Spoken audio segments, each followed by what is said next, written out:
ولی خب اگر به سند بخورم بازی تمومه. خب بازی رو شروع کنیم، بریم چوب بکنیم. حواسم باشه که به سند نخورم. هدفمون هم یه دایموند خوشمزه است.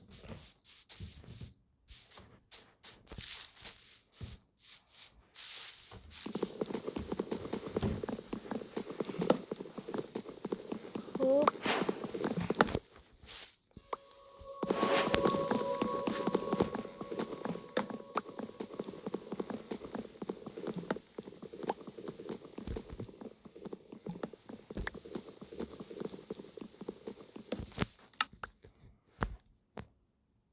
پس اولین با هدف اون آیلون.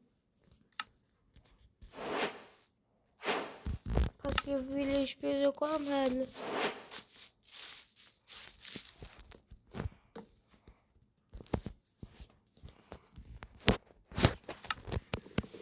ویلیج پیدا من بازی تمام کنم. وای خدا، اون کسایی هم که نمیدن ویلیج یعنی چه یعنی دوست. اوکی اینجا هم که دست تمام کن. نباید دیدیم، نباید آیلون نپختم حساب میشه. بذار من داخل میکنم.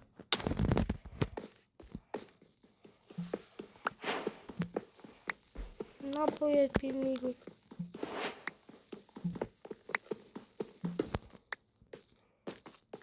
اگرم ببرم باید لایک و ساب بزنید و گفته باشم.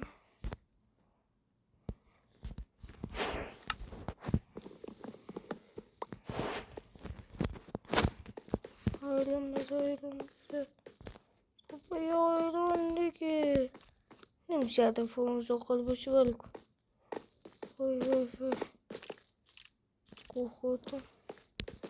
راستش بخواستم بگم که گو خوردم. ویلیج پیدا کنم سنگین تره. یه پیسفول هم نیست.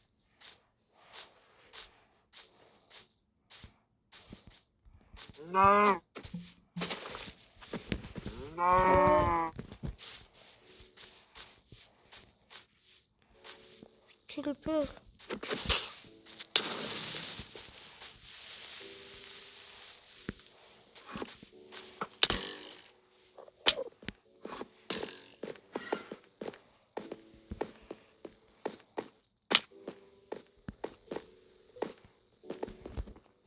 آیلون بده برم. اوه باید لایک و سابو بزنید. لایک و ساب فراموش نشه. آی بزرین آیلون رو جمع کردم. خدا باید لایک کنیم، سابم بکنیم که من خسته شدم. دم 3 دقیقه فیلم میگیرم برای شما و ببخشید باید این شکل ببینید. تمام دیگه 2 بار 3 بار بزن و صفحه تمام شد.